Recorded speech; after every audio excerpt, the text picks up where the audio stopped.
How grateful am I to be next to these amazing gentlemen. I'm so grateful I have them in my life. We have Evan Brand, one of the top leaders in functional med, and we have Brendan, Santa Cruz Paleo, Santa Cruz Medicinals. These gentlemen are just a wealth of freaking knowledge of health and wellness and everything in between. So I'm excited to nerd out today. Yes. I'm sure we're all going to learn something. I'm just so excited to soak in this knowledge. So. Yeah, so functional medicine, I think it would be good to just give people a background on it.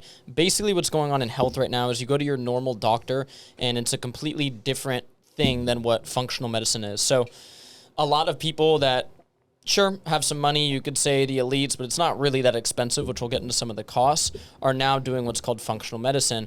What is functional medicine? It relies on lab testing to actually gather data on what's going on in your gut, in your endocrine system, in your thyroid. Do you have mold? Do you have parasites? Do you have heavy metals? What are your nutrient levels? All these type of things and more, which we'll get into. You then get the tests. Then a practitioner, I've been working with you, I work with Dr. Justin. There's all these great functional medicine doctors out there. They will be able to get you a specific program to fix your health in ways that you couldn't imagine. We've both been through gut protocols and various things, and it's unbelievable. And the reason, to establish for people right here, the reason that you're not getting this from your normal doctor is the insurance model of healthcare. If your normal doctor, if you were to go there, if I were to go there right now and say, I've just been having I had some nausea after getting basically a norovirus in Mexico, because, you get residual gut imbalance. So I had some nausea in the morning. I'm like, this is weird. I've never had this before.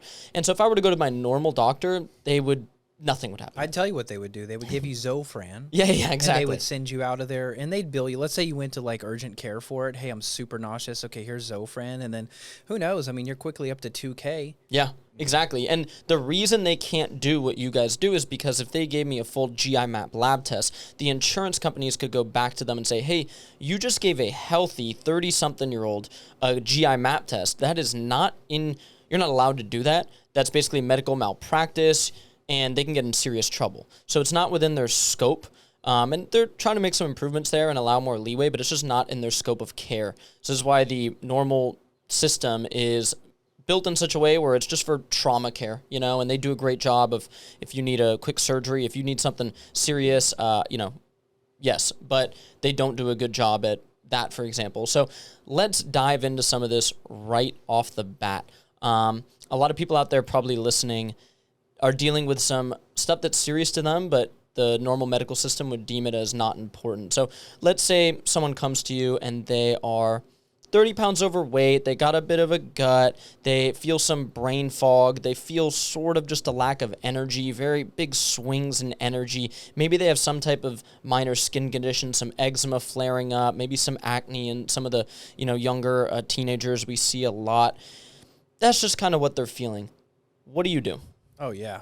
And so many people walk around so suboptimal, and they just get used to it. Mm-hmm. I mean, you guys are outliers, and you get so used to being the way that you are that you guys don't realize. I mean, even just here in town, I'm looking around, I'm like, I thought everybody was going to be fit and surfing here, and that's not the case. Even right down the road, you got, In-N-Out that's still got a huge drive-through, and nobody looks good. They look pale. They look sickly. You mentioned the acne. You mentioned eczema potentially.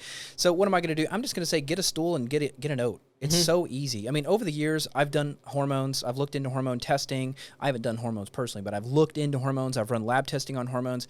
And my list of functional medicine labs to run is getting shorter and shorter over the last decade of me doing this after 6,000 cases now under my belt, because I'm realizing the hormones are affected by the gut. The thyroid is affected by the gut. You have the gut-thyroid axis. You have the gut-skin axis. You have the gut-brain axis. You have the gut-testes axis. You have the gut-ovary axis.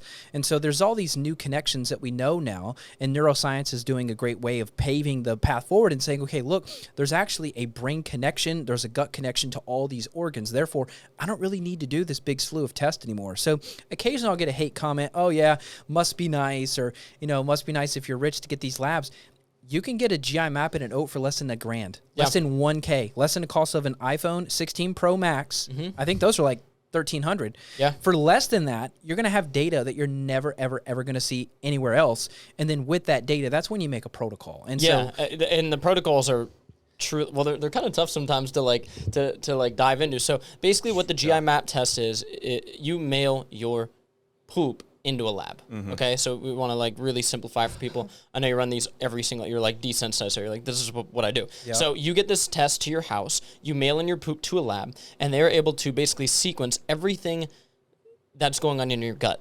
So what does the GI map really look for, and what are some common things that you see? We've talked about H. pylori, how if H. pylori goes untreated, it can oftentimes lead to stomach ulcers, esophageal cancer, and ulcers.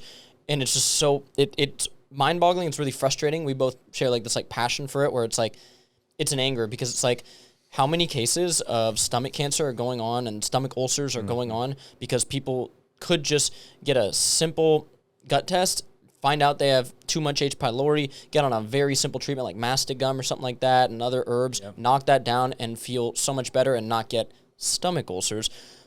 But delving back into it, what is the GI map? Yeah, I think it's the best stool test. I mean, there's other ones out there. I'm not paid by them. I should literally be on the board. I should have some equity at this point. I mean, good Lord. Yeah. Come on. Send me that affiliate check. Just kidding. So the GI map, I like it the best because it shows the most infections. And so there's some other competitors. You've got Doctor's Data. You've got GI 360 is another one that's out there. But I've seen those side by side. We've had some people that are like, hey, you know, my chiro said this one's the best. And so I'll be like, okay, the same day, literally the same stool, scoop it, send it to that lab, scoop it, send it to that lab. GI map consistently shows more infections. So let's just go, I got it in my head. I mean, I could visualize it right now. So we're going to go page 1 through 5 because that's all it is. It's quick and easy. So page 1, you see a ton of bacterial infections like C. diff, E. coli. So when the news is freaking you out about some outbreak of E. coli in raw milk, okay, if you're worried you have it, just go test. If it's there, we can use herbs and fix it in a couple of weeks.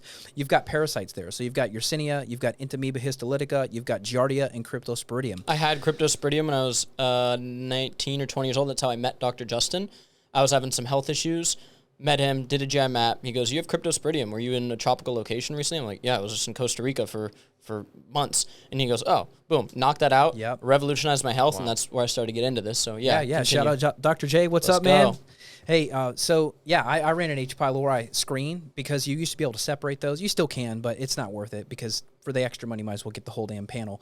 So page 2, H. pylori, massive, massive infection. You already mentioned some of the side effects and symptoms. You've got gastric cancer. You've got esophageal cancer. You can also have subpathological issues, meaning you're not going to be diagnosed by a GI doc with XYZ condition, but yet you can have an issue with your voice. So I've worked with some celebrities in Hollywood, and I was hired because they're losing their voice, and they're trying to do these roles in movies, and they can't frickin' talk. And so obviously that's a huge deal. How do you fix the vocal cords? Well, Lyme disease is one potential trigger. Shania Twain, famous country singer, she had Lyme disease, and her vocal cords were paralyzed for almost a decade. So she quit singing for a decade. Okay, a little bit of a tangent. But I'm trying to just give you the whole picture here of all these infections. So H. pylori, if that's in your gut, it's going to mess up this LES, this lower esophageal sphincter. That can get stuck open, allowing the backwash of acid and enzymes into your esophagus. It's called silent reflux, where you don't feel the burning, but yet your voice is straining. You feel hoarse, or maybe you're clearing your throat a lot, or you're coughing, and you're just like, something's not right here, but yet it's not burning. That's silent reflux due to an issue with the lower esophageal sphincter. And that's tested. You can test the H. pylori on page 2, and then you've got a bunch of other commensal and keystone bacteria. Okay, I talk a lot about infections and parasites, but we don't talk enough about the good guys. So let's give the good guys just a couple minutes of airtime, which is you've got lactobacillus and bifido strains, which are the most important because these help you to make B vitamins. And that's going to help with mitochondria. That's going to help fuel the Krebs cycle. So the good guys are just as important. And can you just take a probiotic to fix this? Not necessarily. Sometimes you have to clear the bugs first. It's almost like this. It's almost like a bowl, to be honest with you. If you picture the microbiome as a bowl, if you have so much dysbiosis going on, which is on page 3, Citrobacter, Klebsiella, Pseudomonas, Morganella, there's a whole category of what are called autoimmune triggering bacteria. So for folks listening, if your mom, if your grandma has an autoimmune condition, okay, we're talking RA, Sjogren's, Hashimoto's, any sort of ankylosing spondylitis, any sort of autoimmune condition, they have to look in their gut. Enbrel, Humira, all of these autoimmune suppressing drugs are absolutely terrible long-term because what they're doing is they're nuking your immune system to try and just get the immune system to stop killing your joints in the case of RA. But page 3 reveals all these different infections. And then page 4, more bugs, more inflammation, more pancreatic enzymes. You've got secretory IgA, which tells you if your gut barrier is compromised. So people throw around the term leaky gut. You saw major brands out there making millions, probably hundreds of millions on colostrum, and they're marketing it to heal the gut. I've seen that just colostrum alone will raise the secretory IgA some, meaning you can heal your gut a little bit, but if you have so much dysbiosis, it's not going to work. So this bowl analogy I'm using is, I'm throwing a lot quickly. No, I love this. Okay. All right. So back to the bowl. Can I interrupt you? I'm going to lower these lights real quick because it's a little dark, but keep going. Okay. So this bowl analogy, I brought up this idea of commensal and keystone bacteria. Can you throw good guys in and fix your gut? And based on what I've seen, no, you've got to clear the bowl some first. You've got to get some of the dysbiosis taken care of by using herbal antimicrobials is my preference. If you start killing the Citrobacter, the Klebsiella, the Pseudomonas, the H. pylori, if you can kill the infections, the bad bugs, then you bring the good ones in, or you use what we do, which is an extended release capsule. You can actually start to shift things back, and now you're going to have more good guys and less bad guys. But the issue that you brought up, all these people walking around, typically what they have is they have more bad guys than good guys. And it's a totally imbalance.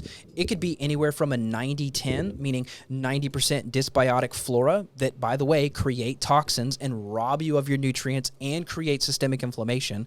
You could have a 90-10 split in someone's GI map, meaning it's just barely any good guys left because they've bombed themselves with antibiotics. They've done glyphosate because they're eating conventional strawberries, which have up to 22 different pesticides in them. Trace amounts of that, parts per billion, has been shown to kill Lactobacillus and Bifido strains, meaning you go and you go to that birthday party, you pound the strawberries. I'm not wanting to create fear, but the reality is if those are chemically treated strawberries, you're shifting that balance. So the goal is you want as much commensal keystone good guys is the least amount of bad guys as possible. Now, Paul Saladino and I, we got into a little bit of a debate about this because I was talking to him about gut bugs, and he's like, yeah, but, I don't have XYZ symptom. I'm like, yeah, but it's still there doing things in the background that you may not be able to notice in your day-to-day life until it's cleared.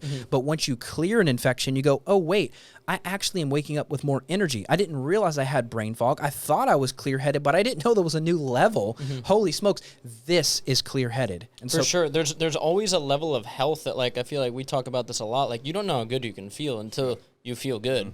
And I think for a lot of people, what we're both saying right now is, if you have $1,000 to spend, you need to get a GI map test. It's one of the most important things you can possibly do. Hit up Evan, hit up Dr. Justin, mention Austin or Santa Cruz, tell them, get this done. It's so easy to get done, and it's amazing what you can find going on in the gut. And they say the gut is the next frontier of, medicine, but the modern medical system is just going to be a bit behind on it. What you guys have done with you and Dr. Justin combined, I don't even know how many lab tests you guys have run. It's an insane amount. Over 10,000. And so with that, what you get and why we always love talking to you guys is, yes, there's validity to these PubMed long-term studies. They're cool. They're interesting to look at.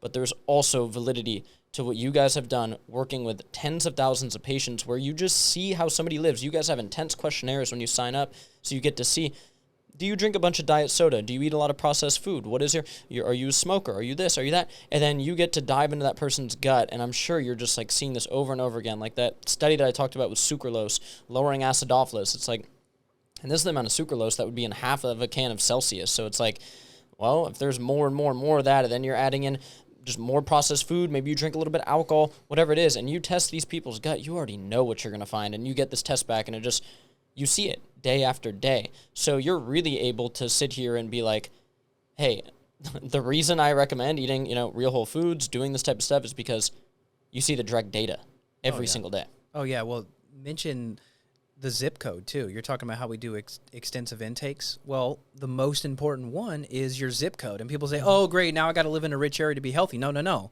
That's not what I'm saying. What I'm saying is if you are living next to conventional agriculture, okay, it's incredible, but your zip code, and I'll look up specific address and how many times, it's literally probably 1,000 plus, this specific story. I have infertility, and if I do have kids later, so if they end up having kids, sometimes it's I had a kid, they're on the spectrum, and then now the mom is infertile, can't have another one. Guess what's in their backyard? GMO, corn, and soybean. Yeah. Yeah, and they see the spraying happening from the plains. We see it in the California Valley as well. What do y'all call that? Y'all just call that the Valley? The Central Valley. Central Valley, I mean, I have okay. a buddy that lives in Fresno, and I was like, you need to have a RO system. Like, he's not like super into health. Like I'm like, I'm sending you one. Like I don't care. He has kids. Like you can see what's in the tap water out there. You can look it up on EWG, and then we see the studies on folks that work with glyphosate. And herbicides and pesticides, and we know, it's admitted, this isn't a conspiracy, the people that work directly with these things have issues.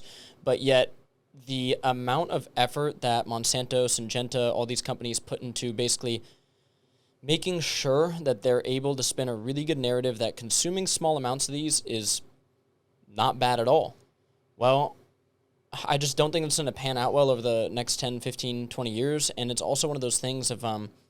there's the sucralose debate and artificial sweetener debate of, okay, yeah, we could hit that. Yeah, like it's like, okay, like sucralose, yeah, sure, it reduces acidophilus. You can't say it doesn't after that study, but people will be like, oh, I could just supplement some acidophilus or eat some yogurt. It just, for me personally, I would, if I don't have to consume something, if it doesn't add any like necessary thing to my life and it potentially has negative health effects, then I usually just work around that in what I'm going to do 99% of the time in my life. It's not that complex. I mean, I just got a thing on the In-N-Out where I order In-N-Out in the healthiest way, and somebody's like, you got to enjoy life a little bit. And I'm like, my brother, if you think I'm not enjoying life, like you don't know me, you don't even look at my content. Like, what are we doing? Big Bear next week? Jet skis, mountain biking, wake surfing, and we enjoy our life more because we feel amazing. Yeah, like in one day we can pack in so much. Like, all right, Big Bear, we're going to wake up, we're going to go downhill mountain biking, then we're going to go back to the house, we're going to work out, and then we get on a wake surf boat and jet ski, and nobody's like, well, I'm going to need my 3-hour nap. Yep. So sucralose, the one thing I wanted to mention is that it's actually bioaccumulating in the environment, and scientists down in the Biscayne Bay, down South Florida, they're looking and they're finding trace amounts of sucralose and sometimes even major high amounts of sucralose, and it's winding up in the fish as well. Wow. Because sucralose is completely undigestible. That's the whole point about it's it, right? Chlorinated sugar, basically. I mean, oversimplified. Yeah, I don't know the whole biochemistry of it, but I know that it's not breaking down. And so what's happening is I know you're not, we're just going to point at you, but you're doing a Celsius, okay, it's got sucralose in it. Well, you pee it out. Guess what? The sucralose ends up in the wastewater. The wastewater runs out into the bay. The bay goes out to the fish. The fish are swimming around, and you kill and eat the fish and test the fish, and the fish have sucralose. And so I know some people focus on like the me debate, like, oh, is it good for my gut? No, sucralose doesn't affect me. It's like, dude, we live on a planet. We have an ecosystem. Like, don't be so like self-absorbed. Sure. Sucralose doesn't affect my gut. Yeah, but you're affecting the fish. So I want to do the thing that's not only best for me, but best for the environment. I don't know what, we've kind of lost that. Totally. That's a big thing with we both sell natural sunblocks with non-nano zinc oxide, and most people are using the chemical-based sunscreens, oxybenzone, avobenzone. It's like, sure, there's interesting debates about the health. I think it's pretty clear that those chemical filters are not good for our health, but there is not a debate about what happens when you go in the ocean with those things. Yep. They're banned in Hawaii, banned in Key West, Florida, banned in Puerto Rico. So it's like, there's not a debate there. There's like extensive research on it. And so it's like, dude, like, okay, you want to spray this on yourself and you want to tell me, hey, I don't think it's that bad for my health for X, Y, and Z. Okay, interesting. I disagree. Once you go in that ocean or you're on one of our beaches in California, it's frankly like, fuck you, bro. Like, well, that's the reef. Yeah. People just get selfish-minded. They're thinking about themselves only, and they want to debate, oh, does this harm me? Does this not harm me? And I don't know. It feels like people have gotten so into themselves since the iPhone, right? And there's big rants about this, the I era that we're in now, meaning we've lost our group culture.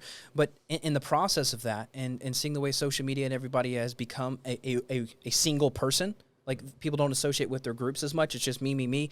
They don't even think of the outside world. For sure. So I could talk about sucralose all day, but I would just say if I was on a desert island, you gave me a grass-fed whey protein shake with sucralose in it, I would drink it if I was dying. 100%. That's the thing. Like, so many people bring well, is this one drink gonna like ruin my health? I'm like, no, that's not really the way that I look at the world or look at my day. Like, yeah, if I ate a horrible meal right now, would it ruin my health permanently? No, but it's like I have a whole day to live, and I want to be optimal in this day, in this moment. I want to feel good. So sometimes just a difference of like how people view the world.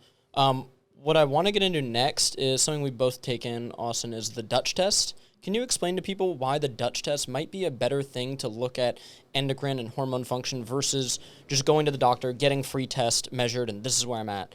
what's the difference there? Yeah, so the Dutch is dried urine test comprehensive hormone. That's what it's an acronym, which is kind of cool. They turned it into a name. I used to run the Dutch a ton. I used to run it on everyone. It was part of the new intake. It'd be a GI map, it'd be the oat, and it'd be the Dutch, and I no longer do that because I found that if I just fix the issues with the gut, if I fix underlying toxicities, heavy metals, pesticides, clean up mold toxin, whatever's happening, fungal infections, candida, if I fix all that, the hormone levels always started to improve, and most of the time, we're going to use something like this right here, which we changed the name. Okay. So somebody had that name, you little monkeys. That happened to our deep sleep caps. We got to make them called sleep cap soon. Really? I know. But of course, somebody's going to have a name like that. Yeah. So anyway, we're going to use hormone support anyway. So there's some things like maca that are universally accepted. Big fan of maca. Yeah. So for men and women any guy out there, I can't speak for women, any guy out there, you take some gelatinized maca. That's great. And you chill with your girl. You're going to have a good time. And some epimedium, which is horny goat weed, tribulus, tongkat ali. There's so many good ones, and I like to stack them. Yeah. And when you stack them, 1 + 1 = 6 in terms of the benefits. So you should feel 18 most of the time, even if we're all in our 30s. But I still feel relatively young and spry most of the time. Absolutely. Except when the 3 kids, just wear me out. But back to the Dutch. So the Dutch is very comprehensive because it's going to measure the 24-hour rhythm as opposed to just a snapshot. And I like it better probably than saliva because saliva it's 4 snapshots, whereas the Dutch sometimes it's 6. So even if you wake up in the middle of the night, you can actually pee on a strip in the middle of the night to see, meaning if we're tracking someone with chronic fatigue or insomnia, well, do you have sleep apnea, number 1? And then number 2, do you have an elevation in cortisol in the middle of the night? The Dutch test is going to tell you that. The blood test you got that morning at LabCorp is not going to tell you for sure why you're waking up at 3 a.m. snapshot time versus your actual rhythm because we don't want to fear cortisol in the morning. So a lot of people fear cortisol. Cortisol bad. There's like a meme going on right now, like Cookie Kingdom are saying, holy cortisol. It's like something like, But it's like it got trendy with women too, cortisol face. They were talking about cortisol face. Yeah. I didn't know, and I figured out most of these women, it was just an MLM. They were selling some kind of cortisol lowering drink. Yeah. And I'm like, okay, DM me, I'm like... Okay. Yeah, and it's like, that's why I pop my ashwagandha in the late afternoon or evening, because ashwagandha is going to help bring down cortisol, but I'm not taking it pre-workout. There was a whole phase of ashwagandha got really popular, and I think people were taking large doses of it as soon as they wake up, too, and it's like... And then they're like, I feel like emotionless. It's like, bro, you need cortisol to crank up. Norepinephrine, adrenaline, dopamine, all these good things. It's just you want a good rhythm. We're built with a good rhythm. And if that rhythm looks like this, then you're not going to feel good. Yeah, and you can measure all those metabolites, and you mentioned dopamine too. So you get a little bit of organic acids on the Dutch, which is pretty cool. It's not as good as a standalone oat test, but you do get some organic acids on the Dutch as well. What are organic acids? Well, it's a byproduct of the metabolism, meaning when you're spitting off amino acids from your diet into your urine, you can pick that up on the strips. And then I rarely find this, but one common occurrence 10 years ago, which is why I started running on my everyone, and now I don't see it anymore. I don't know what's changed, if it's social media, I have no idea, but everyone used to be flatlined on cortisol, and we would have to use licorice and other stimulating herbs to get the cortisol back up. Now, everyone is just like this. And I don't know, is that like TikTok brain or what? Probably the immense amount of scrolling that's happened in the last 10 years. It must be doing something. I didn't see this 10 years ago, these wacky patterns. People were literally just like this, or we'd see an inverse pattern, low in the morning, high at night. And now everybody's like this. And so why are you not testing it then? That seems like you need to fix it. Well, because the adaptogens help to stabilize these peaks and valleys. And so if you have excessively high cortisol, sure, we can come in with something like Relora, which is two barks. It's magnolia and philodendron bark. That will help to lower it if there's an excessive spike. But overall, people are just out of whack, but they're not flatlined like they used to be. So things are different, even in the last 5 years. That's interesting. Yeah. Makes sense. But that's the Dutch. And then do you get nutrients on the Dutch? You might get a little bit of B vitamin. You get melatonin on the Dutch. You can measure that if your melatonin's chronically low, which the only reason that would be too low pretty much is excessive exposure at night. Like if you're blasting these lights at 9 p.m., your melatonin will probably test low that night. Why are blood tests inferior to what you can do as a functional med doctor? Yeah, I mean, blood tests can be good, especially in cancer. So you can look at CA19, you can look at CA125. There's a lot of tumor markers that I'll look at if someone's previously had cancer and they come to me and they're like, hey, I want to work up, but I also had cancer. Then I'll run blood. And so blood is helpful in the case of oncology. But in terms of the functional data, meaning let's go through symptoms. I think it's a better way to answer it, which is like, why would I do functional labs instead of blood work for anxiety or depression? Okay, that's a question that people might want to know. Well, because blood's going to look at your hemoglobin A1C. It's going to look at your ferritin. You could look at fasting insulin. You could look at hematocrit and see if you're chronically dehydrated. You could look at white blood cell count and see if you're chronically depressed because you have an infection. Your white blood cell count's 2.8. Like, you can see that on blood, but that's still not going to answer why are you anxious. The anxiety is coming from the whole gut-brain axis. So the guts is the secret to fixing the anxiety. Not like if you had low test, sure, free test, we could argue, yeah, we could pull blood in for anxiety and depression on the hormone side. But other than that, you've got to look at infections and you've got to look at brain inflammation.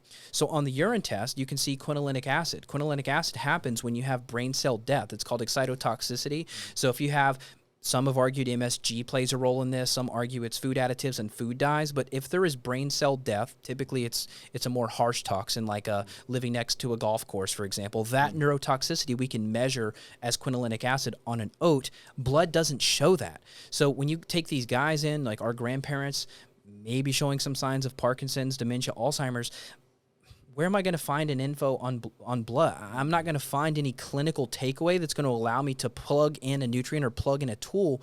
Whereas with the urine, I can measure the chemicals and go, oh, you lived on a golf course for 30 years. Okay, your 2,4-D, which is, by the way, way worse than glyphosate. Your 2,4-D is off the freaking charts. This is why your neurologist says you have dementia. Blood's not going to show that. Wow. It's fascinating. Wow. Yeah, it's like... It's frustrating too, because the normal healthcare system, as we talked about, just doesn't get to the root cause for so many people. Then they have to go through this whole other route, which can be super damaging. And we're starting to see this new wave in medicine where people are going, like, I'm going to do is like full body MRI occasionally at pre-nouveau to really figure out, like, do I have any early tumors, any of this stuff. Gut test, Dutch test, oat test frequently, like, maybe I don't need to do it too often because, like, the stuff when you're on it doesn't, like every magically, 6 months. Yeah, like 6 months, 1 year, totally good. And we'll see how this plays out. But, I mean, I can guarantee you right now I feel really, really good. Mm-hmm. And, I do not think in 8 years when I'm 40 that I'm going to suddenly feel bad. I don't think it. So I think it's going to go really well. But it is just like a new way to look at medicine. And people, I guess, their only objection to it would be cost, but I really, really wonder, with just seeing American spending and everything, like, what is this real cost? Because healthcare is the number one cost for Americans, and when you get sick and you can't work, or you don't even know it, but you're just not as good at your job, then you're costing yourself tons of money. Let me tell you this. If you take an entire family and a couple of friends to Legoland, and you got the budget for Legoland, you can get tested. That is very true. Yeah, you're right. That's parking, very true. Disneyland, Legoland, that's so expensive. The parking was $35 for Legoland, yeah. Okay? And I looked it up online. There was approximately 3,000 parking spots in there, and so I did the math on it. If they fill that lot every day, they're making $38 million a year just on parking. Yep. Oh my God. So anyway, but if you can go to the aquarium, if you can go to the San Diego Zoo, and by the time you bring all your kids, and if you pay to rent a stroller and parking, and then you buy some overpriced pretzels, nachos, a giant Pepsi, you could have got a stool test. Yeah, you can stash away some money and get these things done, and it'll change your life. I mean, a lot of people talk about how they have relationship issues with their significant other, but luckily my wife and I are very aware of this stuff, and it's like, if I get a bad night's sleep, we just treat each other differently because she knows that I got a bad night's sleep, and same would go vice versa, because you're not who you are when you get a bad night's sleep. I'm so jealous of my wife. She sleeps so good. If I look at her aura, I'm like, how do you not wake up? It's like 99, yeah. I'm like, it must be nice. Yeah. That's awesome. And so it's like, you are who you are. There's personality, there's some stuff, but once you get into gut infections that rob your dopamine and neurotransmitters, and then you get into just a lack of sleep, maybe you get into some high cortisol in the evening, you're kind of not who you are, because your neurotransmitters and endocrine system and all this stuff, your health dictates how you feel right now. Speaking of neurotransmitters, you guys want to pop a couple GABAs right now? Are you game? Yeah, I'm lifting after this. Are you? Yeah, I'm lifting with Cole. No, but GABA isn't going to like affect you like that. Are you worried it's going to take the strength I away? like to get fired up before I lift. I'll take GABA right after I lift, as I'm leaving the gym or midway through. You want one, Austin? Fire. Yeah, I would You love gave me that. some of those GABA chocolates. Love them. Tell Good, us more good, about good. GABA. Yeah. Yeah. So GABA it's the calming neurotransmitter. GABA is the brakes of the brain. Okay, so GABA is an inhibitory neurotransmitter. Now there's synthetic GABA and there's natural GABA, which is called pharma GABA. That's what I manufacture because it comes from pickles, and so it's a natural fermentation process. They use Lactobacillus hilgardi to take it, and they extract the pharma GABA off of the lactobacillus, and it crosses the blood-brain barrier because it's a smaller molecule than synthetic GABA. And so Austin's going to take one, so I'm going to take one, which is 100 milligram. And within 5 to 10 minutes, we're gonna feel like the edge is taken off. For sure.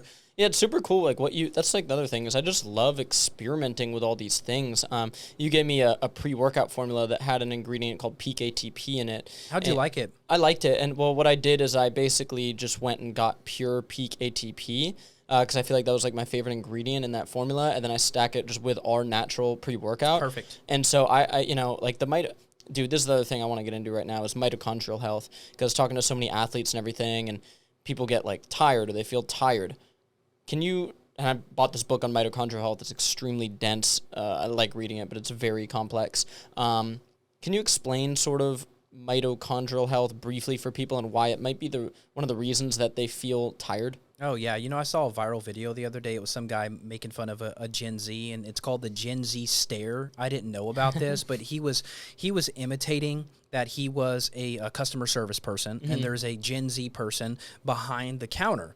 And they're just like this, like staring off into space, and he's talking to them, trying to get a response, and they can't emote. They're not showing any emotion. Their arms are completely flaccid. And so part of that is due to mitochondrial health. Now, you could argue, hey, these kids didn't play baseball. They're on their phones too much or something. So some of it is like maybe a lack of sociability. But I mean, exercise increases literally your body's capacity to have, it increases your count of mitochondria, I believe. So it increases your body's like overall capacity to have energy. So when you're exercising, it's not just like, oh, exercise gives you more energy. No, it literally gives your body the ability to have more energy. So like if you very oversimplify it, let's say I have 1,000 energy blocks in my body, right? If I really want to simplify it. And I start doing hard exercise.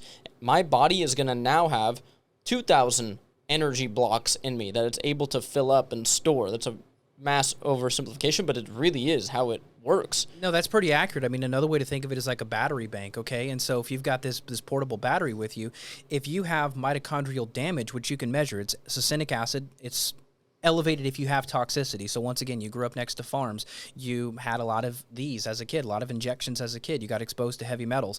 We can measure the mitochondrial damage on number 24 on the oat, and that's the Krebs cycle metabolites. Now, The simple way that we create ATP, cellular energy, there's a lot of cofactors involved. You've got B6, you've got copper is involved, zinc. I mean, there's a lot of different, magnesium is involved. There's a lot of cofactors in creating and spitting out cellular energy, but this often gets disrupted due to infections in the gut like Clostridia. And so Clostridia can actually mess up this wheel. The way the Krebs cycle works is it's almost like a wheel, and there's nutrients added throughout this wheel, and it'll spit off an ATP. Boom, boom, boom. But if there's a block in the wheel, you just like take this literal wheel and you break it open due to an infection in the gut. Now all of a sudden you're not spitting out ATP. And so one of the ways we help people with chronic fatigue is fixing their freaking gut. How simple. Now we're back to the gut again because this enzyme from the Clostridia bacteria, it messes up that cycle. So all we do is we use herbs, we knock that bacteria down, that enzyme goes down that was screwing up the cycle. All of a sudden, someone can lift again. They can go to the gym. They can climb a giant hill here and not get like faint or feel like they're going to pass out. So this is an epidemic problem. I know you may be thinking of it in the context of athletes, like, oh, if I want to surf better, if I want to lift harder. No, just getting to the grocery store and back sometimes crashes people out, and they have such severe chronic fatigue, they can't even do anything. That's why they're door dashing everything, because they have such a severe low battery. They're at 10% capacity on this battery pack. So if you want to truly get up to 100% capacity, you want to have more energy blocks, you've got to lift. You've got to lift, and you've got to support mitochondrial health, whether that's things like PQQ, whether that's Alcar, acetyl L-carnitine, whether that's using B vitamins, extra minerals. There's so many things that you can do to massively increase energy. And this doesn't involve caffeine, by the way. This is true grounded energy. And I want to explain that to people because people are like, oh, well, I'll just drink another energy drink. It's like, no, caffeine energy is not the same as mitochondrial energy. There's a difference, and you can feel it, especially when you're taking stuff like you're talking about, actual ATP. It's like this is actually new power in me. This is not jittery anxiety, adrenaline energy. This is real energy, and it feels really good. Now, we were just with Liver King, and his mouth was always blue because that methylene blue. A lot of people out there are taking methylene blue just thinking, well, this will increase my mitochondrial function. Did y'all try it? Because I haven't taken it. That's one thing I've looked into. I haven't tried it. I've looked. I watched Saladino's video on it. He has a really deep dive into methylene blue, which I think was really good, and I pretty much would agree with what he says there. I think there are some like use cases of it. I think if someone was running deep lab work and working with a functional medicine doctor and doing it short term, but what do you think about methylene blue? I know we haven't used it yet, but like, I don't want to. Well, so it's a little bit weird to me because it's not root cause, and it is synthetic. And so to me, I'm like a 3 strikes you're out kind of guy in terms of pharmacology. So in the case of ibuprofen kills 19,000 people a year, yet you can go right down to CVS and buy it. And so when I look at the risk-reward ratio, I just don't know if it's there yet compared to some of the natural substances I mentioned that have a proven track record. I've seen thousands of cases of mitochondrial issues reverse. I've seen people that had chronic fatigue for 20 years get up and get off the couch again by getting the EMF and mold out of their house, by fixing their gut, detoxing them, working on Lyme and Bartonella and Babesia, and I never needed methylene blue. Yeah. So based on my level of success that I've had with chronic fatigue specifically, I haven't gone to the methylene blue because I'm still getting results with what I'm doing. I'm open to it, I guess. I mean, I've tried everything. I've done ketamine, which is a synthetic compound for brain. It's used for anxiety, depression, trauma, PTSD. Ketamine changed my life. It is a drug. That's one case where I'm like, I'm going to weigh it and see. Methylene blue, I don't know. Yeah, for sure. I would agree. Like, people are like, oh, try. Like, I have tons of energy. I don't really need to look into. You can microdose it. Why not try a drop or two? It's not going to hurt you. You're probably going to pee it out. I think most of it's excreted through the kidneys. I didn't look at the half-life or anything of it, but it's probably kidney filters pretty quick. And if you feel weird on it, just take a binder. Yeah, take a binder right after if you're like, I'm freaking out. Why are most Californians heavy? They have heavy metals and mercury.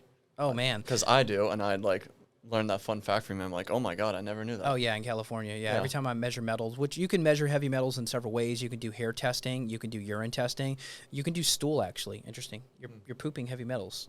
So there you go. But typically provocation through the urine is the most accurate. So we're going to use high dose glutathione, or we'll use like a micronized chlorella. We'll use like 6 milliliters, so like 6 droppers of chlorella about 1 to 4 hours before collection, and then you can actually see more metals show up. So if you took a heavy metals test, maybe you went to a naturopath or maybe a functional medicine person, and they ran heavy metals on you and they said you look totally fine. If it wasn't with provocation, either glutathione, sauna, infrared, maybe even a trampoline or a rebounder first, it's probably an accurate result. And we've seen the levels go up 10 to 20x when we do provocation. In really, really sensitive people, though, the provocation sets them off for days. They get headaches for days because if we push a gram of glutathione, especially if it's a gram IV glutathione, you're going to probably hurts and feel bad. But why? Well, some of it is probably geoengineering. I mean, I've seen the pictures of you're all sky. There's a website called Geoengineering Watch. I've known about it for 20, 25 years. I mean, I've known about this since the late 90s when I was young. I was already into seeing what's up with the skies. And I've seen the grid patterns. I've seen the before and afters. I've seen the size of some of the trails spread. I had a client one time. Her husband apparently was involved with the program, but she knew nothing even up until his death. So he couldn't even tell his own wife about these programs. Now, in Florida, where I am, DeSantis just signed a bill to ban geoengineering in the state of Florida. So if it's been going on, apparently it's going to stop. RFK Jr. says that he thinks it's linked to DARPA. He thinks DARPA is affiliated with that program. But we know that there are heavy metals showing up in the soil. And so how would, in the middle of the, what are the name of the mountains there outside of L.A.? Is that just Santa Monica Mountains or? San Fernando Valley, I think, or? I've been in the mountains there where kind of where Malibu is. Yeah, the Malibu Hills. I've been out in those mountains, and they have soil samples where they found heavy metals out in the soil. And how did it get there? I mean, I think from the sky is probably one source. And then you've also got Fukushima. Unfortunately, it's still leaking. So Fukushima is a nuclear reactor. It's in Japan. I believe it burst and had a meltdown in 2011. So here we are. 14 years later, I got really into it. 2012, 2013, I was way too deep in the Fukushima rabbit hole. Essentially, what happens when a nuclear reactor melts down is it's going to happen forever. And so they have to continuously pour water onto it to keep it from melting down further. Well, where does that radioactive water go? Well, it was for as long as they could. They had these massive tanks that they were filling with this Fukushima water. Well, eventually those tanks all became full. They literally ran out of land to have more tanks for this radioactive water. So they got approval from the Japanese government to release all of that radioactive water into the Pacific Ocean. Well, you guys know how the winds go and how the jet stream. I think you're fine. I wouldn't worry about topical. I'd worry more about eating through the mercury in the seafood food chain.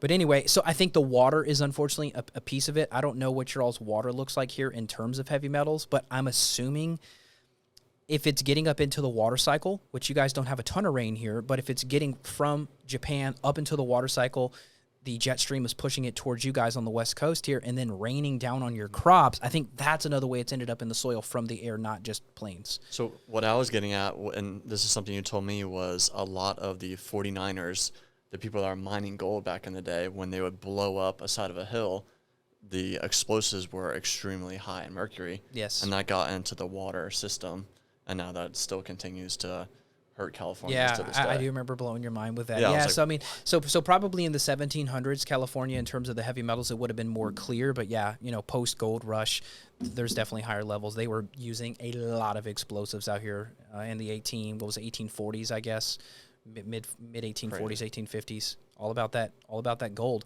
I guess it's all gone now. They just found a huge stash of gold, and I think it's in Uganda.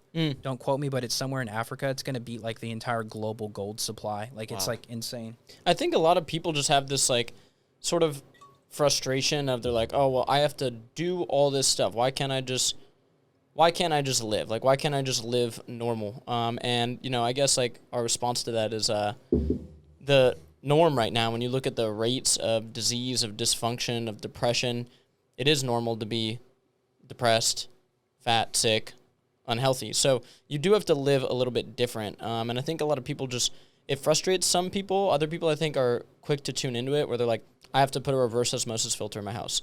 Whereas other people go, no, the tap water's fine.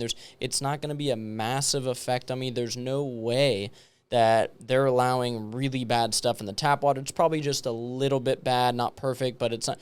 And it turns out, no, it's massively bad in almost every single municipality out there. So it's like, that's like one thing that everybody should do. And then I think for other people, it's just like, oh, I can have some lights on at night. It's not a big deal. I'm still able to fall asleep.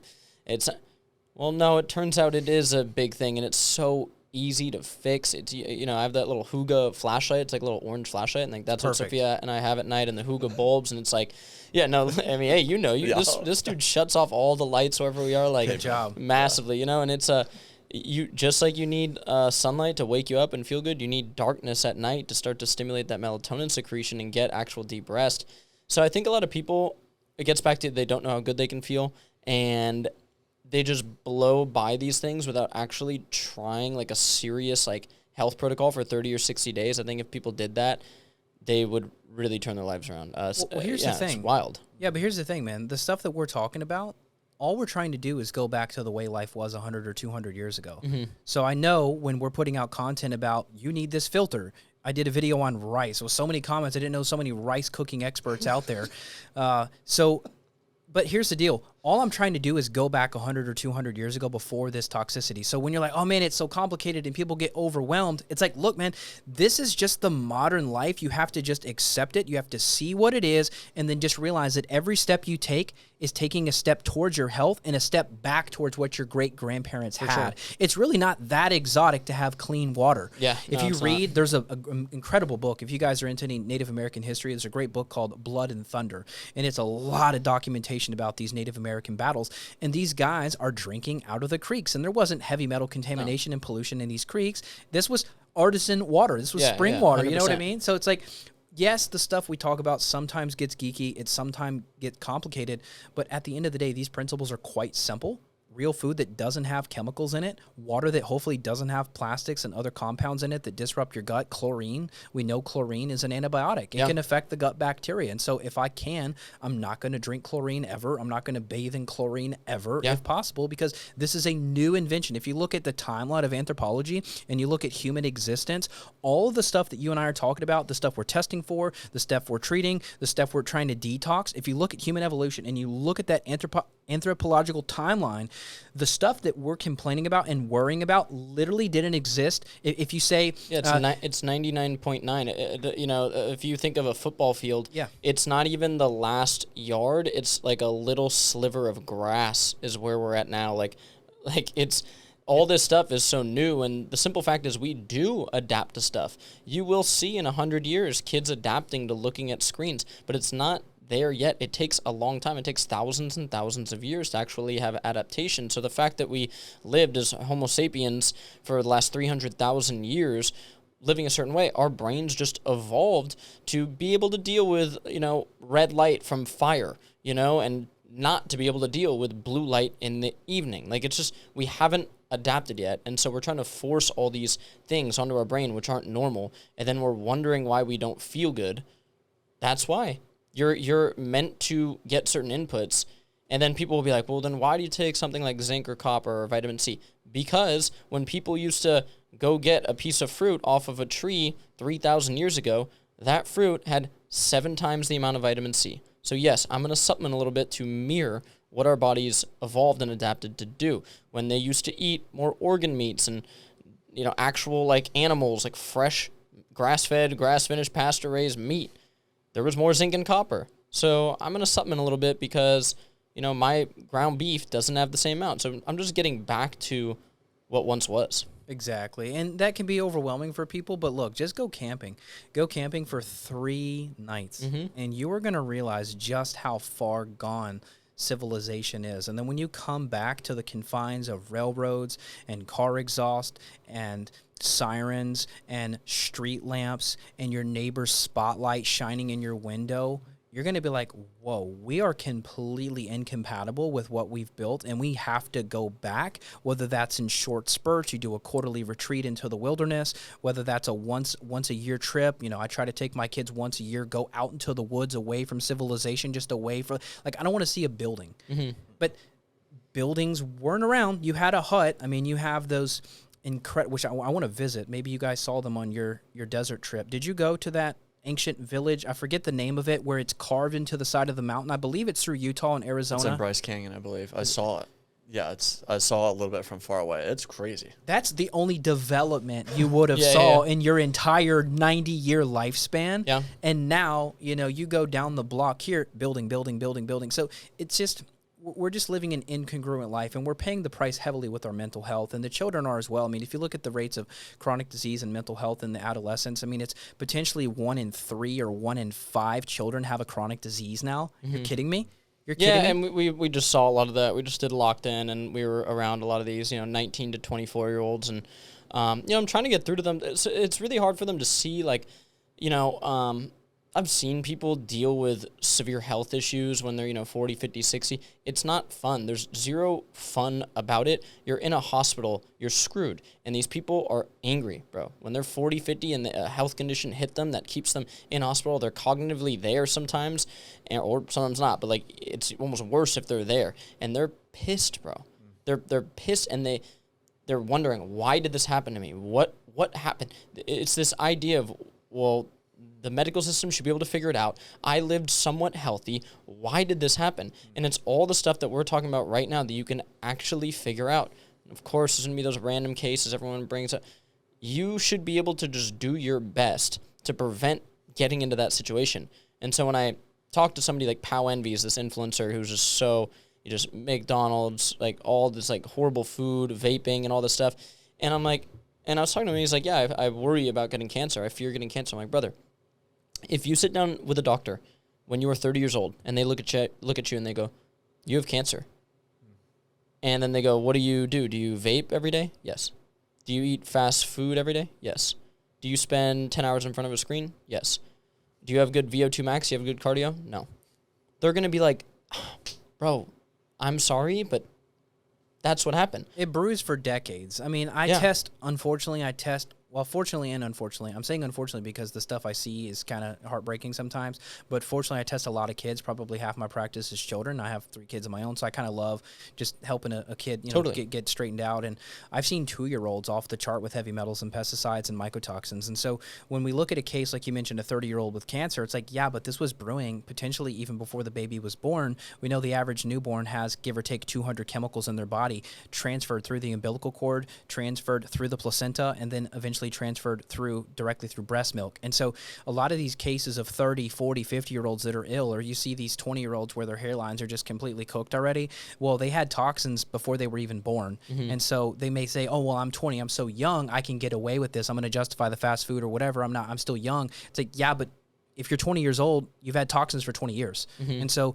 these things don't happen overnight. And yeah, I would say the biggest regret of people that I talk with in their 80s, have some clients in their 90s, their biggest regret is not reaching out and not looking into this stuff sooner. And a lot of it is just people don't know. I mean, if I go in the airport right now and you and I do a little like video, we interview 10 people, hey, have you ever heard of organic acids? No, 0 people out have of no 10 idea. are going to not know. They have no idea, and that's why I really love, I mean, we're so passionate about what we do because it's just getting more people to know this, and it's why I spend so much effort, guys. Like, Austin and I, like, dude, we work on going viral and doing these things with, you know, influencers who, yeah, like, people are like, why are you doing this? These dudes aren't healthy. It's like, bro, I'm trying to reach the people who aren't healthy, who don't know about this. Oh, you and know? let me say this, Yeah. by the way, to give you guys too your flowers. We're working on a Sunday right now, folks. Let's go. This is a Sunday. Every That's day's true, a work man. day. When Yeah, life is good, every day is a work day. Yeah, and it's like it's not nothing would make me more stoked than just sitting down and chopping it up with No. y'all. Like it's amazing. But yeah, man, it's sad to see, and it's sad to see just like the lack of awareness that people have. But you're right, it's a lack of knowledge because they just don't know how good they can feel. It's frustrating. I will say this. Sorry to interrupt. ahead. So I do know that I am educating at least 400 doctors per year because both the stool lab and the urine lab has me do at least 1 talk a year now. I'm pretty much like once or twice a year now giving talks, and it's all MDs, DOs. Some are naturopaths, some are DCs, some are like massage therapists that get weaseled in, but they're trying to get to the doctors, and these labs are really working hard to push to the conventional MDs and get them converted. And I actually just had an email come in last week of a doctor that I trained on some labs, and she's got a book published now, or she's got a book deal coming out now about her transition to functional medicine from conventional. And I was just pushing her the whole way. Do this, do this, do this. If you really want to help your patients, these are the places you need to be looking. And I'm just one guy. And so if I can get 500 every year doctors to start running this, wow, you're going to see health transform pretty rapidly. Because 100%. look, even if these doctors still use conventional medication, for example, ivermectin, anti-parasitic, antimicrobial, antifungal. I took a dose this morning. It's anti-inflammatory, antiviral. Like, there's so many compounds that even in the conventional medicine, the risk-reward ratio is in a way that even if they did a little bit of antibiotics to knock down strep or staph, they're still going to improve outcomes. But if they don't test, they've guessed. They don't even know what to use. They don't even know what conventional med to use because they're not even getting this data. But even if they're not using berberine and polyarco and French tarragon and thyme and oregano oil and the stuff I love and use, even if they're not doing that, even just showing the patient, here's what's wrong, that there's going to be hope. There's going to be hope. Yeah, I think people are definitely coming around to this. I mean, I would love if someone clips this in 5 years, you know, like we know that this stuff's going to become more mainstream because it works. And I do think stuff that works rises to the surface. And lab testing and figuring out what's going on in your body, then treating it naturally through herbs, like you said, risk reward. Like with so many supplements and stuff, like what is the risk of taking some extra vitamin C or a zinc copper capsule? Well, the risk is basically nothing. You know, so it's like, what is the risk of finding a protein powder that you like? Like, what is the risk of taking some ashwagandha in the evening, lemon balm, whatever herbs you like? Very little. Here's the risk of excessive vitamin C: loose stool. Yeah, like you'll know, like, and people take mega doses of vitamin C, like crazy doses. Yeah, in cancer, it's like 50 grams. You can Yeah. I had 50 grams in an IV one time, but your kidneys process it so quick that you pee most of it out. But yeah, 50 grams is a good dose. If you're just feeling really, really bad, you don't know why, like 50 grams will set you straight. Even 10 grams IV vitamin C will set you straight. I like oral just because it seems to be better. It's way cheaper, by the way. 50 grams IV vitamin C is way too expensive. Like vitamin C is like free. It's so cheap. So Yeah, when I travel, I'm taking like 3 grams Why not? I've been on like a gram or two a day, and it's just a good insurance policy for so many. There's a book called Curing the Incurable by Dr. Thomas Levy. He's an MD. I interviewed him about vitamin C. Literally any illness that you come up with, you could name 1,000 illnesses. Vitamin C has a key mechanism in helping you recover from that illness. And Absolutely. you're talking, you can get a pound of vitamin C for $16. Yeah. Pure sodium ascorbate, 100% pure C, $16. Wow. We were just talking about toxins in children. What is your thought about the vaccine schedule or the injection schedule with, now versus 1990 versus 1950? Oh, when you guys were kids, in autoimmune? Yeah. When you and I were kids, I think we had maybe 6 or 7 or maybe 0, depending on your parents. I got all the injections. I've got my little like old school cursive handwriting. I'm like, I got that? Why? Get that out of me. So in general, I see a lot of parents. I would say this. Let me answer it the easiest way. I'm gonna base it on cases. If I have 100 children on the spectrum, and these are verified cases, autism spectrum disorder. There's just a new paper that they published it, or some study got published a few days ago. There's no link between aluminum and autism, right? Every few years, there's like, it's settled. There's no connection. Let me put it to you this way. Out of 100 children that get brought to me where the kid is completely nonverbal, he's 4, 5, 6, 7, he's still not potty trained at 6 years old, 99 out of 100 of those kids have had an entire vaccine schedule. And the amount that they've had compared to what we had as a kid is at least triple. You can look at the schedule now. I think RFK is helping to remove some of those, especially the COVID one was added to the children's one. Over 6 months of age, it was recommended to children. Are you kidding me? mRNA technology in a child that's developing when you're creating a DNA fragmentation? Are you out of your mind? So I think that's changing. That's being pulled from the schedule. But it's so clear when you see it on paper. When you look at what they had, you look at the symptoms, you look at the toxins, and then I make a protocol, the kids become verbal. The kids get potty trained. The kids learn to ride a bike finally because they couldn't before, because they had such damage to their vestibular system due to the toxicity. They couldn't balance. They couldn't do a balance beam at 7 years old because of the neurotoxicity. Their vestibular system is so damaged, they can't even stand straight. They can't walk straight. They can't ride a bike. They can't do a scooter. And then you clear the toxins using nothing that crazy. Activated charcoal, a very pure zeolite. You could use micronized chlorella. You can use milk thistle. You could use methionine. You can use taurine. You could use N-acetylcysteine, glutathione precursors. All of a sudden, the kid comes back and they start making eye contact. Mm-hmm. I mean, you can see it. And then also we've measured it and verified it by using the ATEC score. So it's called the Autism Treatment Evaluation Checklist. ATEC, above 100 is a terrible, terrible case. We've seen cases go from 120 to 6. 6 meaning they're nowhere close to on the spectrum at all, and that can happen within a year. So it's there. Just by detoxing? Just by detoxing, fixing the gut, using adrenal support, helping with amino acids, getting the dopamine, the serotonin back up. A lot of times the brain chemistry is way, way off in these kids as well. So it's not just toxins, it's the impact of what the toxin did. So the toxin affects the gut bacteria, it shifts the gut this way, more inflammation in the gut. So we have to calm that down, because if there's gut inflammation, there's brain inflammation. And so if you give these kids aloe vera, sometimes it's a simple protocol like, hey, have your kid do aloe vera juice or aloe vera pulp. We lower the calprotectin, which is a gut marker of inflammation. We lower calprotectin by 300 points with just aloe vera, and all of a sudden the kid says his first 2 words. It's like, really? Aloe vera is improving speech? What the heck? It's the gut. So you could almost solve autism naturally in some cases. It's controversial, but there are many case studies, and I published. We sent it to Paul's team, because I talked on the interview I did with Paul Saladino. We talked about this woman in Panama. She's an influencer who's making me popular in Panama. All these kids on the spectrum in Panama are coming to me now, and we sent the screenshot to their team, and I'm like, here's the timestamp. And they didn't publish it on screen. But anyway, there's a screenshot of a woman on Instagram sending me a message that their specialist said their son no longer qualifies.